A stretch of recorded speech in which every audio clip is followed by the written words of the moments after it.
अस्सलाम वालेकुम dear viewers, knowledge alpha channel में एक बार फिर खुश आमदीद। एक नए लेसन के साथ हम आपकी खिदमत में हाज़िर हैं।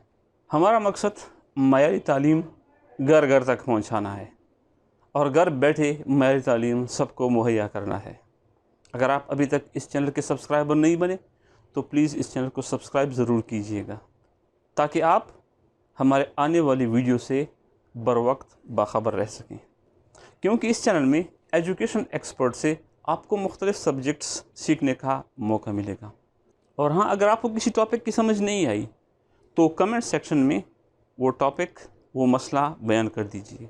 इंशाअल्लाह मेरी कोशिश होगी कि आपके तमाम सवालात के जवाबात आपको दे सकूं। खुश रहिए। तो आइए हम अपने लेसन को शुरू करते हैं। अस्सलाम वालेकुम dear viewers, mathematics for class 9 के लेसन नंबर 4 में आपकी खिदमत में हाजिर हूँ। आज की इस लेसन में हम मैट्रिसेस की टाइप्स को सीखेंगे। हम सीखेंगे कि रो मैट्रिक्स क्या होता है, इसी तरह कॉलम मैट्रिक्स, जीरो मैट्रिक्स या null matrix, diagonal matrix, scalar matrix, identity matrix. Row matrix एक ऐसा मैट्रिक्स होता है जिसमें सिर्फ और सिर्फ एक ही रो मौजूद होती है। मिसाल के तौर पर हमारे पास ये एक मैट्रिक्स है और आप देख सकते हैं कि इसमें सिर्फ एक ही रो है, तो ये एक रो मैट्रिक्स हुआ। इसी तरह एक और मैट्रिक्स है, इसके अंदर दो एलिमेंट्स हैं मगर रो सिर्फ इसमें एक है, तो ये भी एक रो मैट्रिक्स हुआ। ये एक और मैट्रिक्स है जिसमें तीन एलिमेंट्स हैं लेकिन इसमें भी सिर्फ एक ही रो है, तो ये भी एक रो मैट्रिक्स हुआ। और इसी तरह ये एक और मैट्रिक्स है जिसमें चार एलिमेंट्स हैं लेकिन रो सिर्फ एक है इसमें, तो ये भी एक रो मैट्रिक्स हुआ। आइए अब देखते हैं कि कॉलम मैट्रिक्स क्या चीज है। एक ऐसा मैट्रिक्स जिसमें सिर्फ और सिर्फ एक ही कॉलम हो, कॉलम मैट्रिक्स कहलाएगा। मिसाल के तौर पर आप देख सकते हैं कि इसमें सिर्फ एक ही कॉलम है, तो आपके ज़हन में ये भी सवाल आएगा कि इसमें तो रो भी एक है। तो जी हाँ, ये एक ऐसा मैट्रिक्स है जिसके ऊपर रो मैट्रिक्स की तारीफ और कॉलम मैट्रिक्स की तारीफ पूरी उतरती है।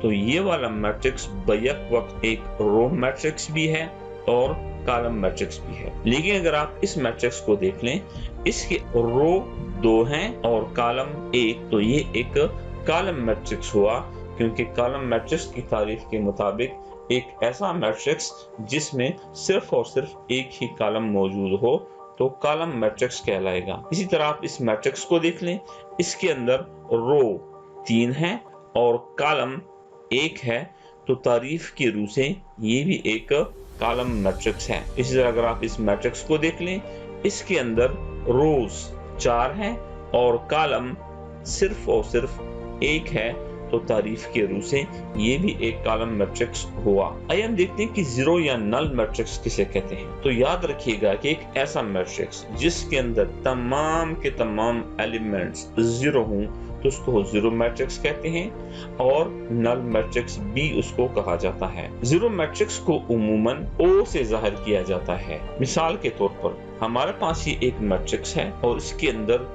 एक ही एलिमेंट है और वो जीरो है, तो ये एक जीरो मैट्रिक्स कहलाएगा। लेकिन अगर आप मुझसे पूछ लें क्या ये एक रो मैट्रिक्स है, जी हाँ, क्योंकि सिर्फ इसमें एक रो है तो ये रो मैट्रिक्स भी है, इसमें सिर्फ एक कॉलम है तो ये कॉलम मैट्रिक्स भी है, और साथ ही साथ इसके अंदर जितने भी एलिमेंट हैं वो जीरो हैं, तो ये एक जीरो मैट्रिक्स भी है। अगर हम इस मैट्रिक्स को देख लें तो ना ये रो मैट्रिक्स है ना ये कॉलम मैट्रिक्स है, लेकिन इसके अंदर तमाम एलिमेंट्स जीरो हैं, तो ये एक जीरो मैट्रिक्स या नल मैट्रिक्स हुआ।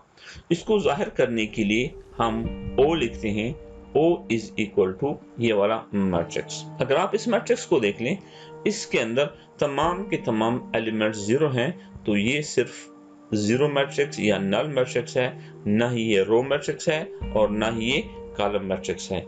इसको जब हम जाहिर करेंगे तो कैपिटल O लिखकर इज इक्वल टू और फिर इसके बाद ये वाला मैट्रिक्स। आइए देखते हैं कि डायगोनल मैट्रिक्स कैसा होता है। तो सबसे पहले हम डायगोनल को समझने की कोशिश करते हैं। मिसाल के तौर पर अब इस मैट्रिक्स के अंदर दो डायगोनल्स हैं। एक डायगोनल A E I के मिलाने से बनेगा, तो आप इसको देख सकते हैं कि ये हमारे पास इसका एक डायगोनल हुआ, जबकि दूसरा डायगोनल हमारे पास C E और जी की मिलाने से बनेगा, तो ये इसका दूसरा डायगोनल हुआ। लेकिन ये वाला डायगोनल कहलाया जाता है मेन डायगोनल।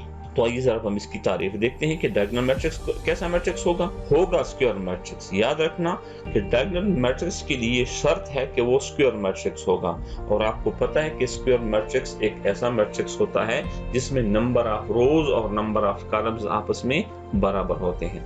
तो डायगोनल मैट्रिक्स की पहली शर्त तो यह है कि उसको एक स्क्वायर मैट्रिक्स होना चाहिए।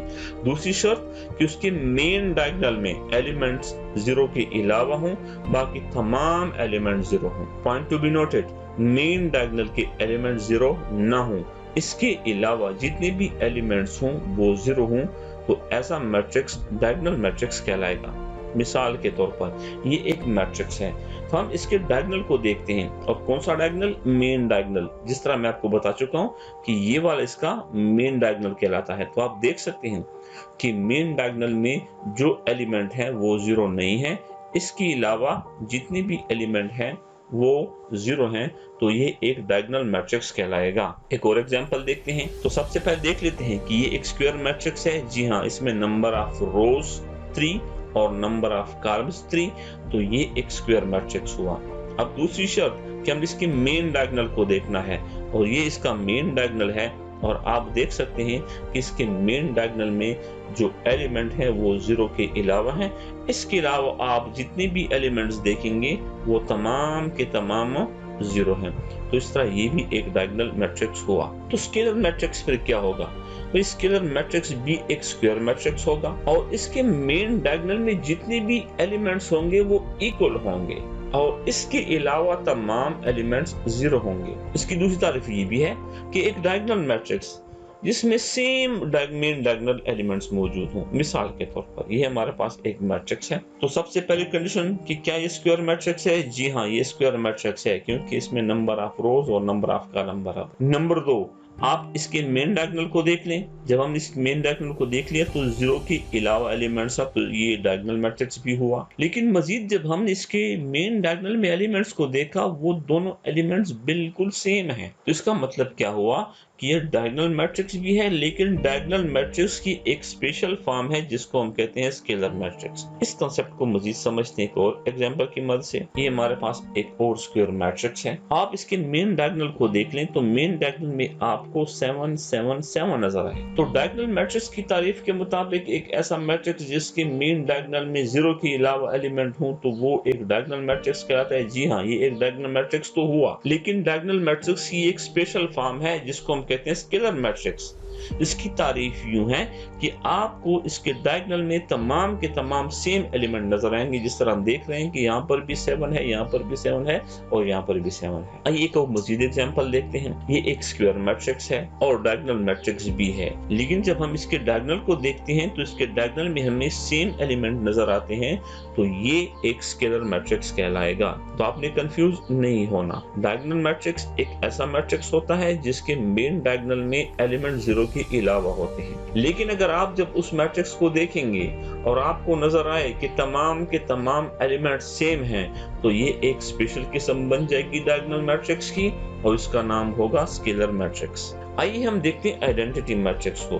आइडेंटिटी मैट्रिक्स भी एक स्क्वायर मैट्रिक्स होगा, वो एक डायगोनल मैट्रिक्स भी होगा, लेकिन यहाँ पर एक फर्क ये है कि इसके मेन डायगोनल में तमाम एलिमेंट 1 होंगे, इसके अलावा तमाम एलिमेंट 0 होंगे। याद रखिएगा कि आइडेंटिटी मैट्रिक्स को यूनिट मैट्रिक्स भी कहा जाता है, और उसको उम्मूमन कैपिटल आई से रिप्रेजेंट किया जाता है। और एक और बात याद रखने की है कि अगर हमारे पास ये स्क्वायर मैट्रिक्स हुआ, 2x2 का स्क्वायर मैट्रिक्स, 3x3 का स्क्वायर मैट्रिक्स या 4x4 का स्क्वायर मैट्रिक्स, तब हम फिर आई लिख लेते हैं और फिर वो ऑर्डर उसके सबस्क्रिप्ट में लिखते हैं। अब मैंने क्या बात की है, आइए इसको समझने की कोशिश करते हैं एग्जांपल्स की मदद से। ये मेरे पास एक स्क्वायर मैट्रिक्स है और आप देख सकते हैं कि इसका ऑर्डर 2x2 है, नंबर 1। इसके बाद मैंने देखना है कि ये मैट्रिक्स की कौन सी टाइप है। मैंने जब इसके डायगोनल को देखा तो इसके डायगोनल में एलिमेंट 0 के अलावा हैं, बाकी तमाम एलिमेंट इसके 0 हैं, तो ये डायगोनल मैट्रिक्स भी हुआ।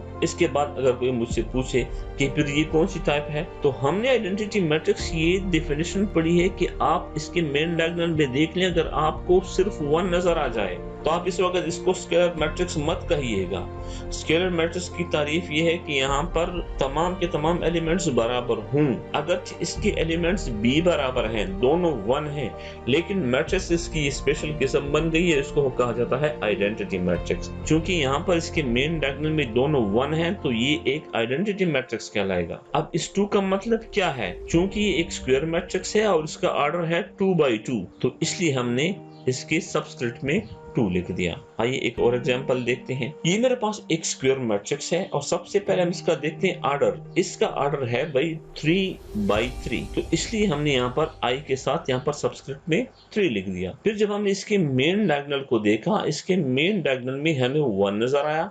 इसके अलावा जितने भी एलिमेंट्स हैं वो तमाम के तमाम 0 हैं। तो इसका मतलब क्या हुआ कि ये एक आइडेंटिटी मैट्रिक्स है। अब मैं इन कॉन्सेप्ट को दोबारा रिपीट करने की कोशिश करता हूँ। सबसे पहले हमने पढ़ा कि डायगोनल मैट्रिक्स के लिए जरूरी है कि वो एक स्क्वायर मैट्रिक्स हो। फिर दूसरी शर्त ये है कि उसके मेन डायगोनल में 0 के अलावा कोई एलिमेंट हो, तो वो डायगोनल मैट्रिक्स कहलाएगा। इसके बाद हमने पढ़ा कि स्केलर मैट्रिक्स के लिए शर्त यह है कि वो एक स्क्वायर मैट्रिक्स हो। इसके मेन डायगोनल में जितने भी एलिमेंट हो वो 0 के अलावा हो और सेम हो, तो वो स्केलर मैट्रिक्स कहलाएगा। इसके बाद हमने पढ़ा आइडेंटिटी मैट्रिक्स। ये भी एक स्क्वायर मैट्रिक्स होगा। ये एक ऐसा मैट्रिक्स होगा जिसके तमाम के तमाम एलिमेंट मेन डायगोनल में 1 होंगे, इसके अलावा तमाम 0 होंगे, तो हम ऐसे किस्म के मैट्रिक्स को आइडेंटिटी मैट्रिक्स कहेंगे।